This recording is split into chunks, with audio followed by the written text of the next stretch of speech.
King si Kaya minsan ay siya ay nanaginip at yung Panginoon ay nangusap sa kanya sa pamilya ng Panginoon. Sabi sa kanya ng Panginoon, ayusin mo yung pamilya, ayusin mo yung tahanan sa pagkatutuloy ng pamamayan. Pero ang sabi ni King si Kaya, Panginoon, lalahanin mo po ang iyong lingkod. So dahil si Kaya naman ay meron pagtitiwala sa Diyos, at siya naman ay kumuha ng paglilingkod sa bayan ng Israel, pinilala ng Diyos yung kanyang panawagan. Sabi po doon, siya ay kumuha ng puno ng dahon ng ulibo pa yung puno niya, tapos pinakuluan na ininom niya. At sabi ng Biblia, si Kaya, ay dinagdagan ng Panginoon ng ibang 15 taon ng kanyang buhay. So, ibig sabihin, sa ating pagtitiwala sa Diyos, sa ating paglapit sa Diyos, lagi dinidinig ng Diyos at lagi siyang naririyan para pakinggan. Ay, bagaman din natin siya nakikita physical, nararamdaman yung meron siyang appearance at nakikita, pero yung kanyang pakikisama lagi nandiyan yan sa atin. Kaya ngayong salitang pananampalataya ay pagtitiwala sa mga bagay na hindi mo nakikita. Sige, Joanna, tayo po ay manalangin. Ate. Sige. Dakila at makapangyarihan po namin Diyos sa mga oras na ito. Kami po ay tiglap-tukod na lumalapit sa inyo, nagpapailan lang, kami kinikilala ang aming pagiging walang Panginoon. Sa aming sarili, Panginoon, wala po kaming magagawa. Dahil lamang sa inyong mayamang biyaya at mayamang pagkakaloob sa bawat isa kami, Panginoon, ay nagkakaroon ng maayos na pangangatawan.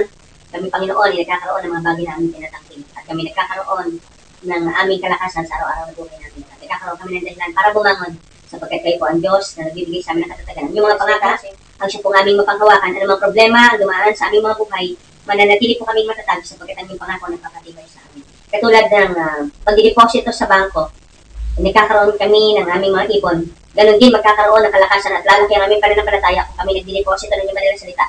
Sa araw-araw ng aming mga buhay, kami palalakasin, kami Panginoon ay magkakaroon ng katatagan, magkakaroon ng kapayapaan ng mga hamon, ang aming maranasan sa aming Panginoon. Sa isang espesyal na kapamaraanan, amin pong nilalapit sa inyo si Joanna. Ikaw ba, dakilang Diyos ang nakakabatid ng kanyang karamdaman, ikaw nakakaalam ng kanyang kalalagayan.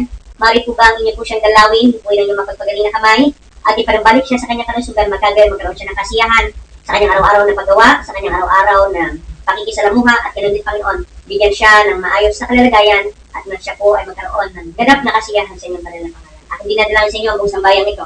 Patuloy po sila buklurin sa pamagitan ng pagmamahalan, pagkakaulawan at pagkakaisa na magkagayon Panginoon aming madama ng aming tahanan na pinitulog dito sa lupa ay bunting langit na pinitulog niyo sa bawat sana. Every time na kami uuwi sa aming tahanan, magkakaroon kami ng kagalakan, madarama namin ng pag-ibig, madarama namin ng kapayapaan, at madarama namin ng kilang Diyos. Yung walang hanggang pagpapahayag po ninyo ng inyong kabutihan sa bawat ito sa amin. Tulungan ang aming mga tahanan ay maging ganito dito sa lupa na magkagayon magkaroon ng kasiyan at kami manabik sa langit na bayan din ninyo handa sa bawat isa. Ang pag-asa, kapayapaan, at ang patuloy Panginoon na katatagan ang siyang mangyari sa bawat isa. Mangawakan kaming matibay sa pananampalataya hanggang sa inyong pagbabalik. Maraming salamat din sa walang sawang pagpapatawad sa aming mga pagkukulang at pagkakasala. Lahat pong ito, aming nilalapit pinasasalamatan, hindi po sa dahilan kami karabalang ang lahat sa matamis na pangalan ng aming Panginoon Jesus.